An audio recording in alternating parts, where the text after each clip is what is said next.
Man is an artifact designed for space travel. He is not designed to remain in his present biological state any more than a tadpole is designed to remain a tadpole. The Interplanetary Podcast. The exploration of space for the benefit of all mankind. Your hosts here in London, Matthew Russell and Jamie Franklin. Wow. Who do you think that was? Wow, Matt? I don't know. That sounds absolutely brilliant. Well, it was. It was the great William Burroughs. Oh, wow. Amazing author. And what, do you know, have you got any background to that quote? No, I just wanted to pick one out. Slap it round your face. Do you know what? I actually really agree with the sentiments of that quote. I find it, the more and more I think about humans going into space and how goddamn hard it is, the more I think about how, yeah, that's probably going to be the reality of it. We won't go out into the stars like we as humans, will we? No, I think you're absolutely right. I mean, this is it, Matt. I mean, do you know, someone sent me a quote to spin my mind. It was a quote, something along the lines of, in 3,000 years' time, a giant squid looks up at the stars and sees our remains blinking back at us. Something like that. And it took me a while. I just couldn't stop thinking about it. That's interesting. That if when there's no humans left, will there be some animals left, and how will they evolve? So that giant squid is seeing a satellite, is it? Blinking over? No, it's just seeing like the remains of us, like as starlight. Oh. But also, Matt, we could talk about the great Richard Dawkins quote about rat kind. Have you heard that one? No. That he said when man is wiped out, that he thinks that islands will become islands again, and rats are going to evolve into sort of super rats. Oh yeah, no, just I do. Like proper surviving. Yeah, rodents. no, I do remember this. Brilliant. I remember there was a book ages ago that came out about what animals might look like in 1,000,000 years' time. It was very silly. It's brilliant, isn't it? He said, I wonder if we will get rat historians looking back at the human's demise. Oh, there was a NASA paper quite recently, and I was going to try and cover it on the podcast, but it was about how would we know if there had been a civilization before us? As in, is it feasible that there was human civilizations as complicated as ours is today, but that had happened in the past? But wouldn't we find fossils? Well, you might find fossils of like human remains, perhaps, but you may not find any sort of artifacts of the technology because it would have long vanished, like buildings and things like that. I actually don't know what the outcome of this study was, but so I'm going to look it up and maybe we can cover it next week. Can we do a whole podcast, please, on this subject? Yes. Okay. I could talk for hours about this stuff. Let's do it. So. Yes. Jamie, one of the reasons we are a bit note free, aren't we, this week? And we're a bit free, as you might gather. And one of the reasons is we've both been very busy with work. But I've actually, do you know what? I've been to the Interplanetary Society, the British Interplanetary Society, 3 times this week since I last saw you. It's pretty hardcore. I'm going to tell you about those. I'd love to hear it. And you have great interview coming up. Yeah, well, I've got a couple of interviews. So today I'm going to play the interview. First talk that I went to was investor-funded access to space from the UK, ? Nice. So this is the result of a BIS study into nanosat launch vehicle feasibility from the UK. Whoa. And how was it? So it was very, very interesting. It was really interesting. I learned quite a lot of things. I met quite a few people who were pals with Elon Musk and stuff like that. So that was quite funny. There was quite a few, old school British space legends at that talk, like there always is at the British Interplanetary Society. Yeah. That was very, very interesting. And do you know what the answer is to investor-funded access to space from the UK? Go on then. It is yes. It does brilliant. seem that it's feasible to launch from the UK by means of a sun-synchronous orbit or polar orbit from Scotland. So they seem to sort of concentrate on Scotland. They mention the Cornwall one, but you can only really fly out southwest from Cornwall to a sun-synchronous orbit. Right. I don't really know why that's a problem, because there were certainly problems with the Scottish launch, because wherever you launched from, you had to kind of do a dogleg manoeuvre. So a dogleg manoeuvre, obviously, instead of going like straight up, you kind of got to do a little bit of a bend so that you avoid. Sounds like one of your manoeuvres, Matt, on a Friday evening. Well, it's when I'm marking my territory in a nightclub. So yeah, you've got to avoid the Faroe Islands, and there was also a kind of trying to avoid hitting Greenland, of course, and also avoid. Well, the funny thing was, one of the launch sites in Scotland, the Moyne, when you take off from there, you had to kind of do a dogleg manoeuvre, but that would fly you over oil fields, which I would have thought would have completely ruled it out. I would imagine like the insurance bill. Yeah, that would be a hell of an explosion. I've got this rocket and it's going to be flying over like this unbelievably important industrial centre. Yeah. So yeah, probably no, we're not going to insure you for that. No, so yeah, it's quite interesting how they did this whole study. So I'll play the interview that I did earlier on, but there was a few things that I picked up. So they didn't really look at payloads much below 100 kilograms, and nothing really but 150 kilograms. So that puts it in a market called the nanosat and microsat market.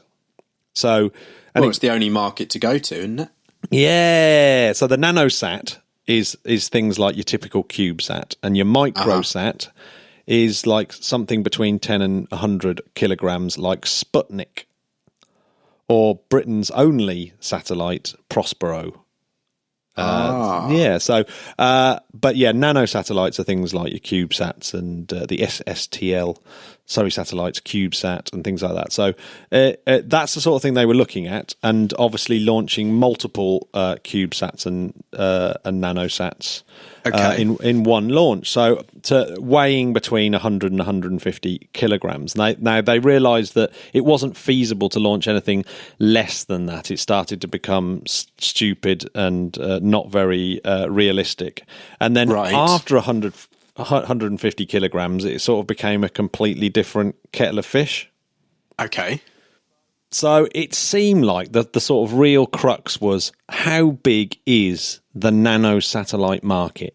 You know, what could be sustained? Right. And what was the main synopsis?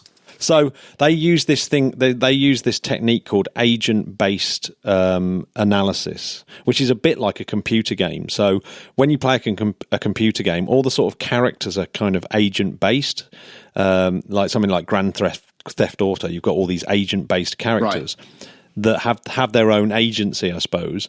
And so every time you play the game, it is of course slightly different because you've got all these different things. So this agent-based management technique looked at the nanosat market, a CubeSat market, and played lots and lots of different scenarios and chose, ones that were appearing more often, I suppose, on some form of histogram of some description. They estimated that the growth would somewhere be between 8% and 22% per annum. I love a stat. Oh, yeah. So 8% would be pretty low, which means that even with like about 6 or 7 launches a year, you would be taking up like 50% of the launch market, which would be quite, a risky thing to go, right, I'm going into this launch market and I'm going to be grabbing 50% of the global launch market. So it was like, yeah, that's probably not going to happen. So they were quite critical, actually, on several occasions of New Zealand's rocket lab. Right, okay. Or America's, I should actually say America's rocket lab that launches from New Zealand, the Electron rocket, because their sort of business model says that it's going to be flying once a week, which means like 52 CubeSat launches a year. That would be like... That would be assuming that there was, an absolutely enormous market for these things and that they had an enormous share of that market. So they were saying no, that might be their outward-facing business model, but they doubted very much whether that was like internally what they were really reckoning on, because it just seemed too ridiculous. Got it.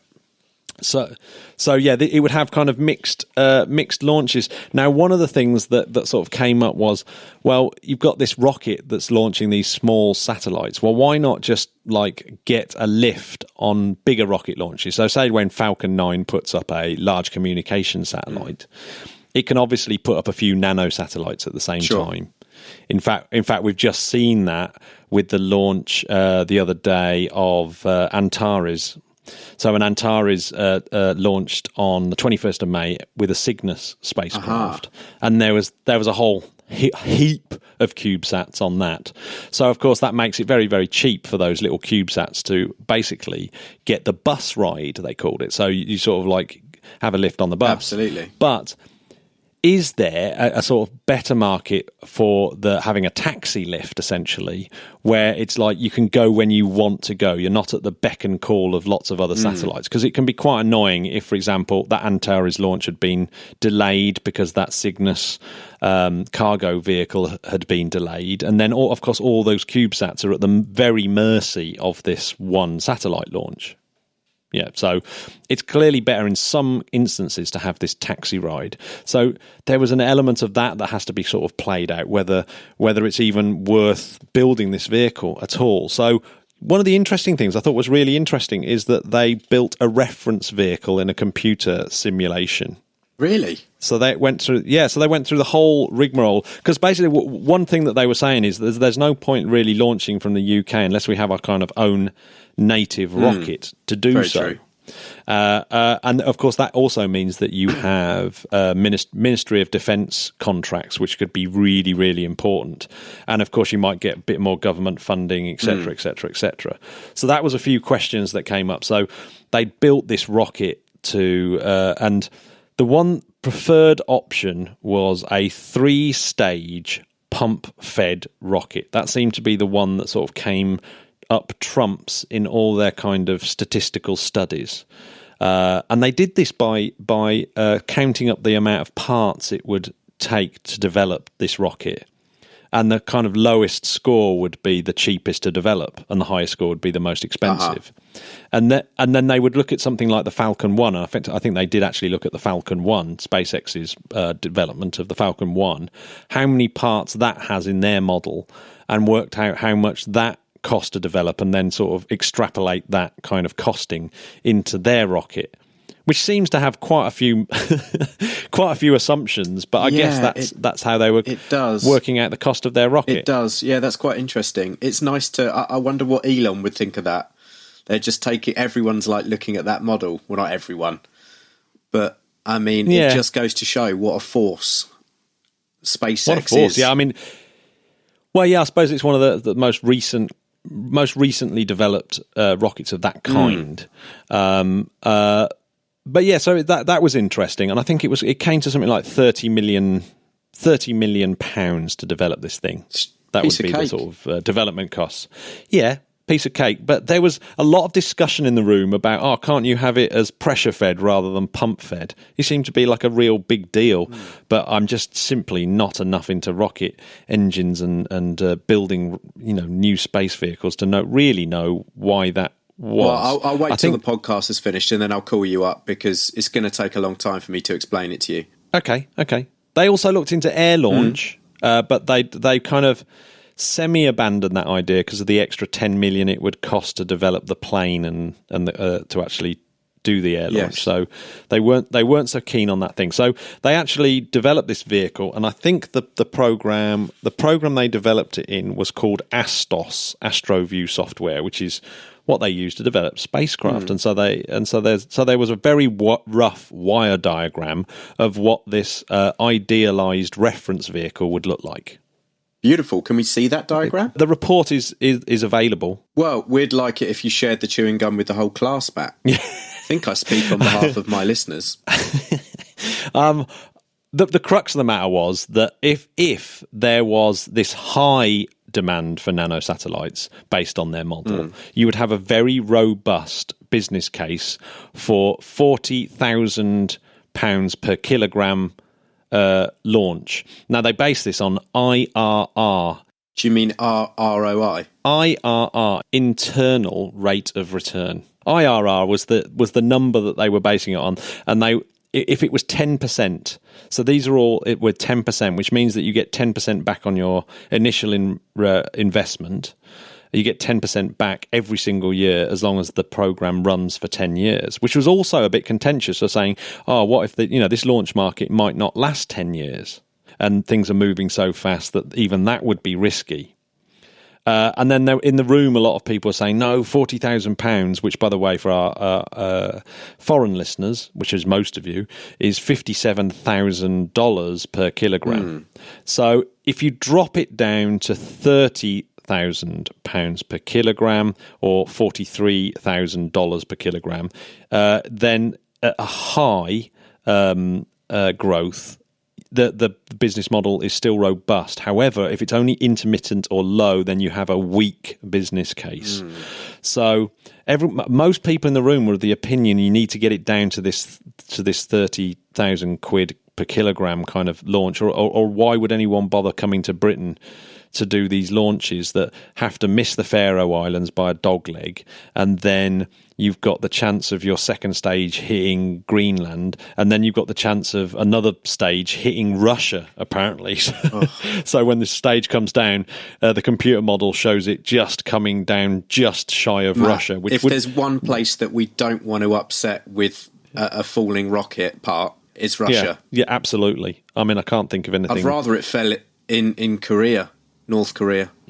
Actually, no, I wouldn't, because we've got one listener from North Korea, so I take that back. Well, we've got several in Russia, so we definitely don't want to hurt them. Yeah, that's true. I take it all back. Just don't drop anything. So that was interesting. It's really interesting, actually. I'd never really seen all these dogleg manoeuvres that all these flights had to do. Like the Indian ones have to do this crazy dogleg manoeuvre to get out on their two different vehicles. One of the vehicles does a massively long dog leg to avoid going over any kind of inhabited areas. So, the insurance companies work on what was the expected casualty rate, right, the EC. Right. So there's an EC level, and I actually think that I think it would rule out the mine for a launch facility just because of this oil field, because apparently, when back in the day with the Black Arrow, they decided not to launch Black Arrow, which was only a suborbital rocket, a sounding rocket. They didn't want to launch that from Norfolk because, of course, of the danger of hitting oil fields out there, which were nowhere near as economically as important as the ones off the north coast of Scotland. So let me ask you, Matt, is that the same? Does insurance work in the same way with commercial aircraft? So with planes flying over land, busy land and cities, is that more insurance than if you're flying over the ocean? I would imagine so. I would imagine. Well, I can't. Yeah, I would have thought so. So, I mean, planes when they come into Heathrow's just about the worst place you could have built an airport near London, because of the way that the winds come in, they all have to fly over London to go into Heathrow, and they kind of follow the path of the Thames, so that if they do come down, they can actually ditch in the Thames as a worst case scenario. Luckily, we haven't had anything like that, have we? Matt, what's the most terrifying airport you've ever flown into? I had a scary one in flying into La Paz, which is the capital city of where, Matt? For 10 points. La Paz, Peru? Oh, you're so close, Matt. It's Bolivia. You're so close. In fact, is Lima the capital of Peru? Correct. Yeah, damn. You were very. I shouldn't have said. You were about 4 or 5 hours away.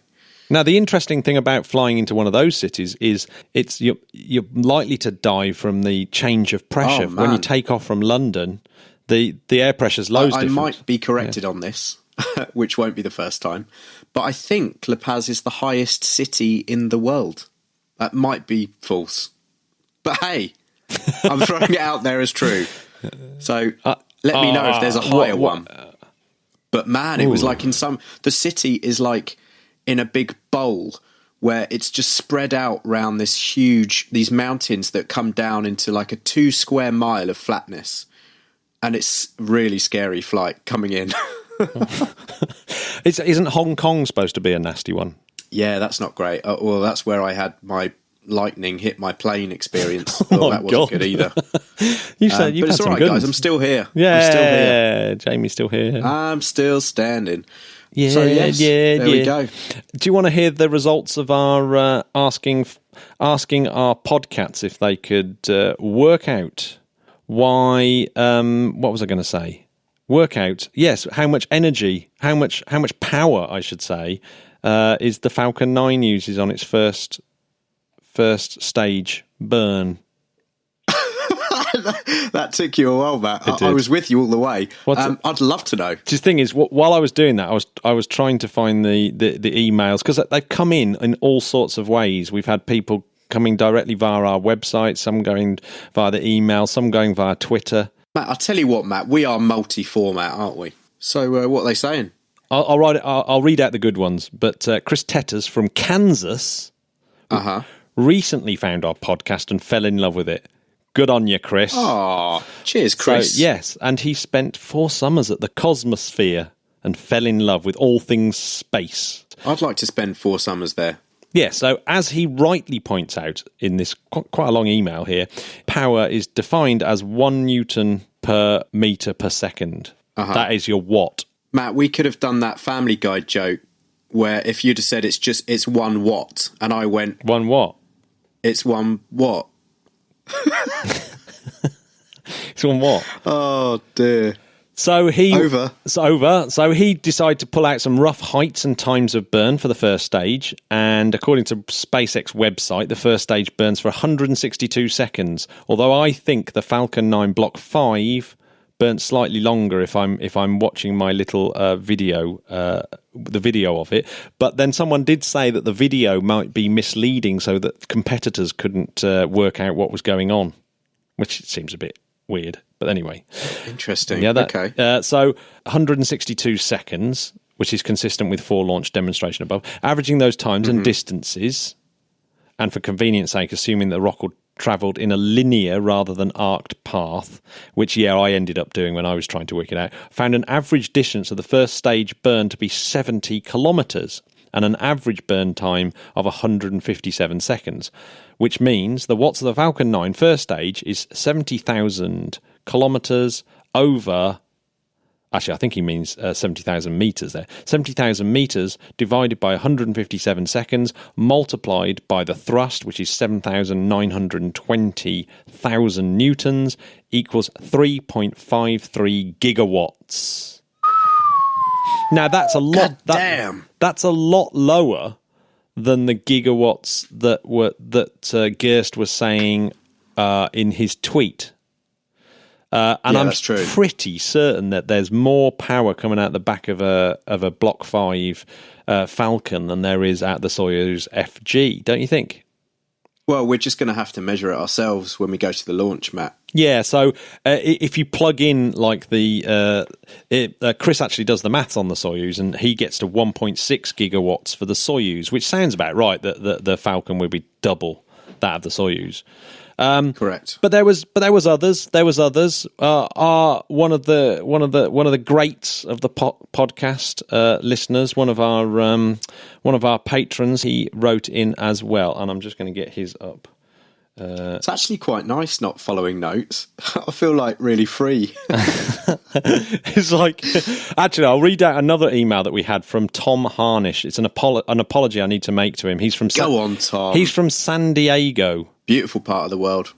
Remember a while back I was saying that China were building a reusable booster, and I was saying that one of the reasons is because they didn't want to just take SpaceX's word for it, because SpaceX were the only people to sort of have a successful landing and reusing of a booster, and maybe that someone else should check it out. He did actually point out to me, of course, that Blue Origin was first, and that they landed a reusable booster 8 times so far.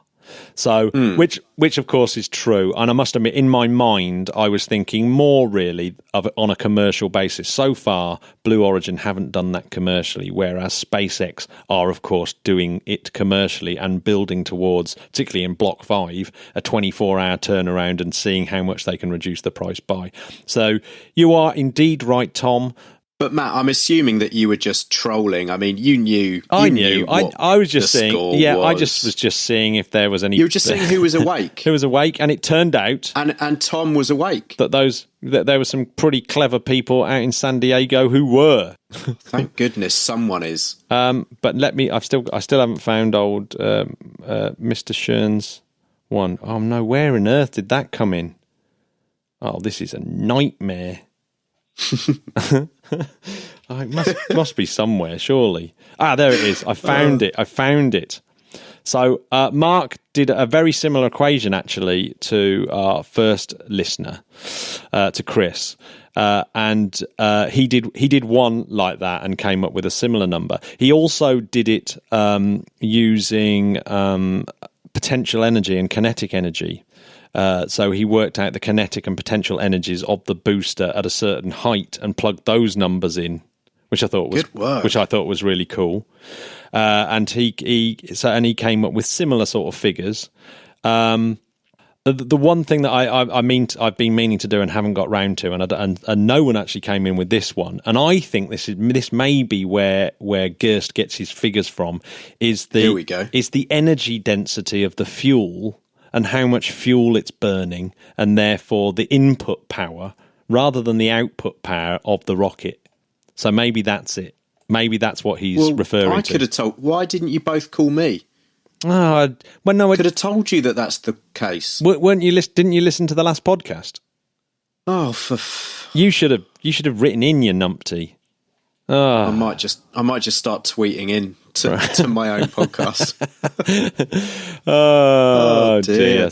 Well, listeners, we've got some smart listeners, haven't we, Matt? Yes, we certainly have. There was a few others as well, but they all came up with very similar techniques. But I thought Mark's was worthy of reading out, and Chris's, because Mark had that potential energy, kinetic energy thing going, which was great.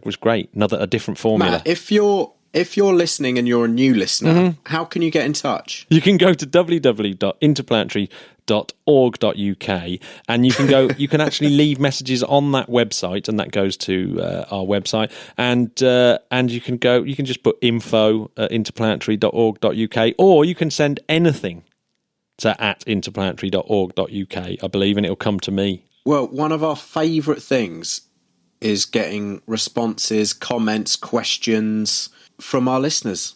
Isn't it the best thing, Matt? Matt is always sending me screen grabs of people getting in touch with their thoughts, big time questions, correcting us when we're often wrong. Absolutely. And I love it. So carry on. Anyway, Jamie, the next time I went down to the British Interplanetary Society, guess what I was doing? What did you do? I saw Alicia, who was doing her Mars Nation. Oh, she's so cool. So, yeah, I did another Mars Nation event, which was great. This time it was about human problems when you get to Mars and how to solve them. So we all sat in little groups solving different problems. I love that. And we had one of the scientists called Mo. He was a systems engineer is what he is. And he went to one of those Mars analogues out in the Utah desert. And stayed there for a few weeks doing it. I must admit, when he was talking about it, it's like they don't really take it that seriously. So one of my question to him was, when are they actually going to do like a Mars analog where they all have to get in a sea container for 6 months?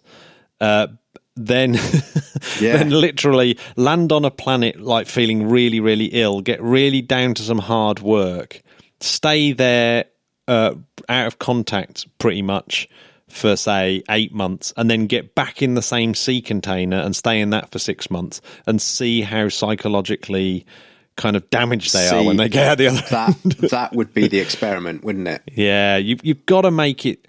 And when I asked him that, he said, "No, I think we should just send people to Mars and see what happens." I'm thinking, oh man, this goes back to that original point you were making about We're just tadpoles at the moment, Exactly. and we need to turn into frogs to go into space.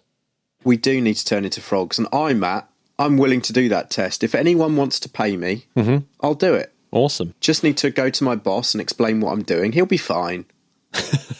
We should definitely do a Mars analog test So ourselves. I've got some great ideas for our 100th podcast as well. Oh, it's ever looming. Yeah. I might take all my clothes off, Oh yes, that'd be so brilliant. and no one will know, but just me and you, Matt. No, because it's going to be live. It's definitely going to be a live YouTube broadcast. Oh. Wait, can I just? in a room full of people. So maybe you want to reassess whether you want to do that. So Yeah. Oosh. I'll have a think. The next time I went to the British Interplanetary Society was to interview Chris Riley. Here we go. Chris Riley. Now, I'm gutted that I missed this one. I was struck down with a fever and a horrible sore throat that I'm still getting rid of. But guys, I'm a professional. That's why we're doing this. Nice. But Matt, how was it? It was brilliant. Colin filled in for you for a couple of questions, and then he had to go and let the woman from Esrin do her talk. He was a lovely, lovely guy. What an absolute lovely guy. And I'm going to be playing that interview in a couple of weeks, because I've got my David Baker interview next week, of course. It's that time of the month. Beautiful. And we're going to be speaking about all things Mars next week. So I absolutely love it. Great work. So, yeah, this is going to be super cool. That's a great interview with Chris Riley. If you don't know who Chris Riley is, he made In the Shadow of the Moon. He made the Neil Armstrong biop that was on the telly quite recently, and just after at Christmas time, just after Neil Armstrong died. It's an absolutely beautiful documentary about Neil Armstrong. And he gave a little talk at the BIS, and one of the things that I just could not believe, there's a family living in Neil Armstrong's house that he grew up in, right? And they went round to the house and said, "Oh, can we have a look round?" And they said, "Well, why do you want to have a look round?" And they sort of said, "Yeah, because Neil Armstrong used to live here." And they went, "Oh, that cheating drug cheat." He goes, "What do you mean?" He goes, that cyclist." And they meant Lance Armstrong. So the family living in Neil Armstrong's house where he grew up didn't know who Neil Armstrong was. They'd never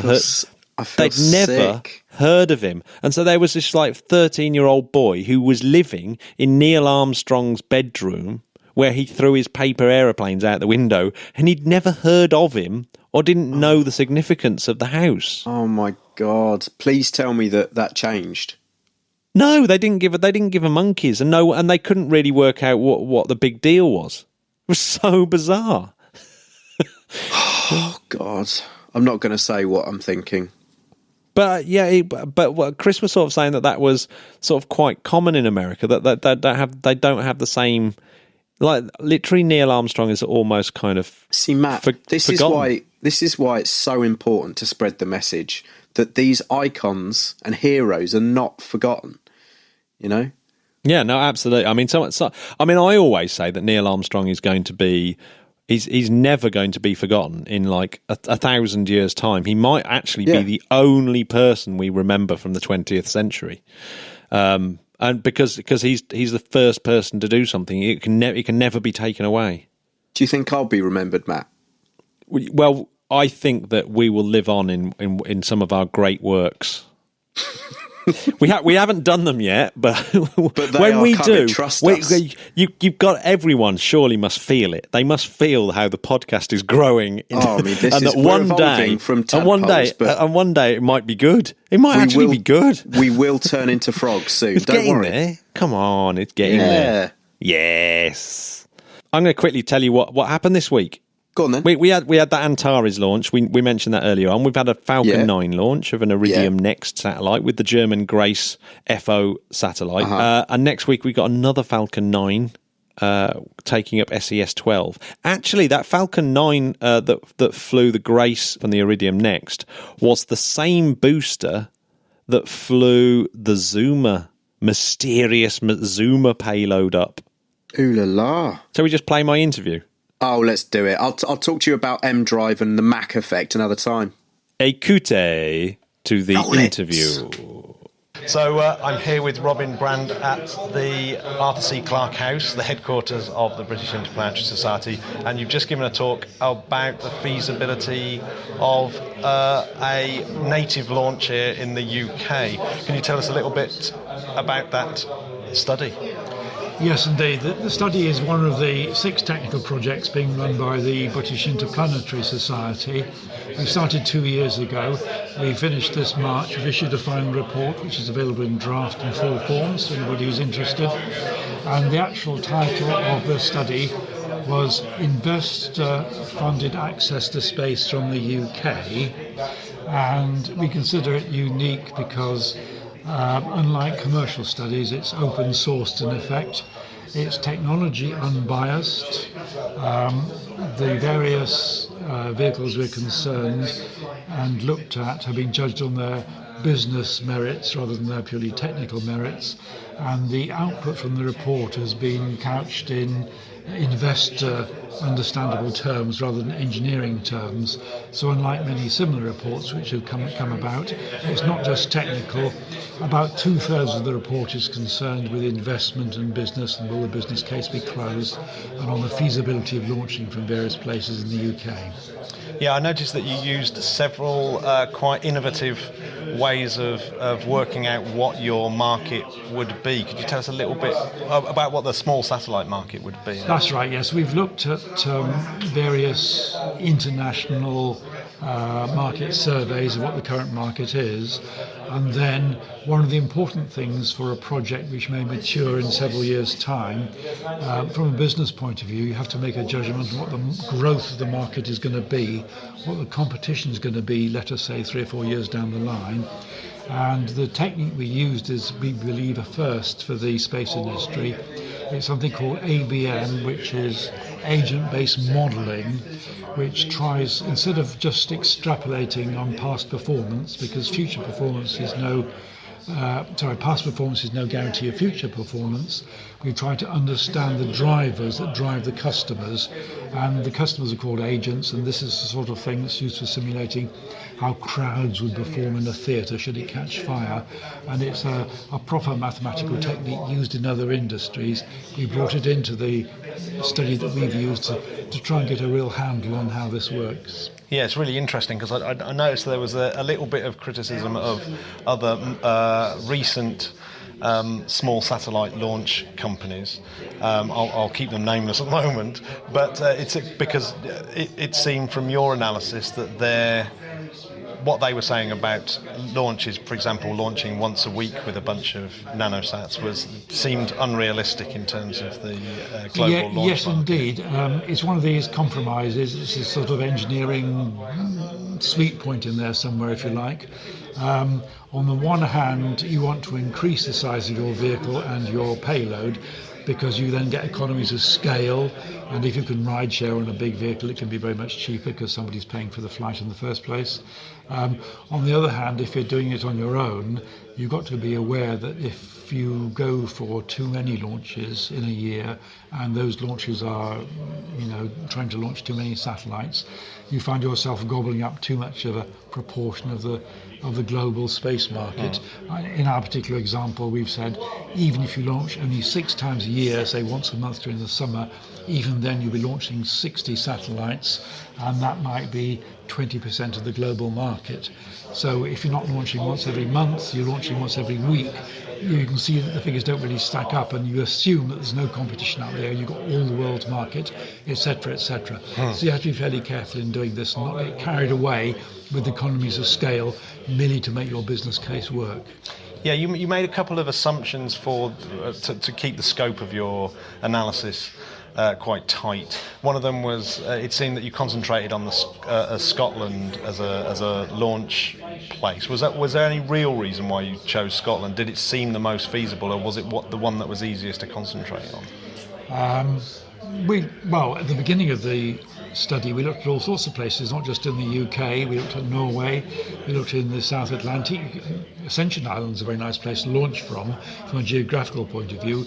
It's got no infrastructure at all, And we gradually got back to the UK, and while the study was going on, the situation in the UK changed a lot. The UK government declared that it was their intention for the UK to become a launching state. The whole environment changed. They brought in all the infrastructure and the regulations for licensing and being put into place, and that combined with various other geographical difficulties has made us sort of concentrate on the UK. Yeah, and one of the other sort of things that I noticed was that you have a reference vehicle, and that reference vehicle is developed locally and made by the UK. So is there any scope for it to not be that, or was there any reason for that? You have to make various value judgments for your business case. Are you going to rely on foreign imports? During the talk here, for instance, somebody said it's a lot cheaper to buy in engines from Russia and things like that.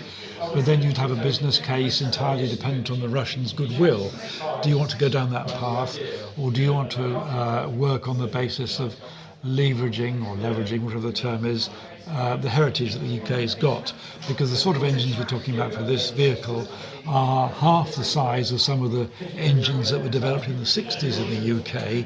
Vehicles like Black Arrow had twice the thrust of what we're proposing here, and they're about twice the size of what was done for Black Knight, which was launched dozens of times from Woomera in South Australia. So we're not talking about anything particularly magically new. There's a heritage there in the UK, and maybe we can take that and build on it. Right. Okay. So that's part of inbuilt into the study. Yes. And what was the conclusion of the study? The conclusion was that orbital access from the UK could be investor funded within the constraints that we explained tonight. Yeah. So.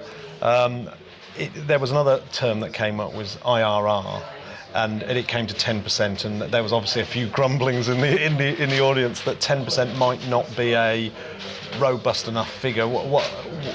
How do you see that? Okay then. So what we're doing here, which we believe is unique as far as studies like this are concerned, is that we are introducing a quantitative measure on what an investor will get back. Should they put money into a scheme like this? And this, if you like, is a stake in the ground. We've used 10% as a realistic figure. That's plus 10%, which obviously is a positive return.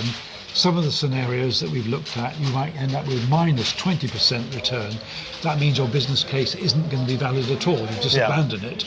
So you could argue, yes, it should be 20%, not 10%, but you'd have to build on that existing case. It's a measure, it's a stake in the ground that you can use to calibrate your model. If somebody comes up with something else, another solution, how does it compare with this? Does it give you a better return or not?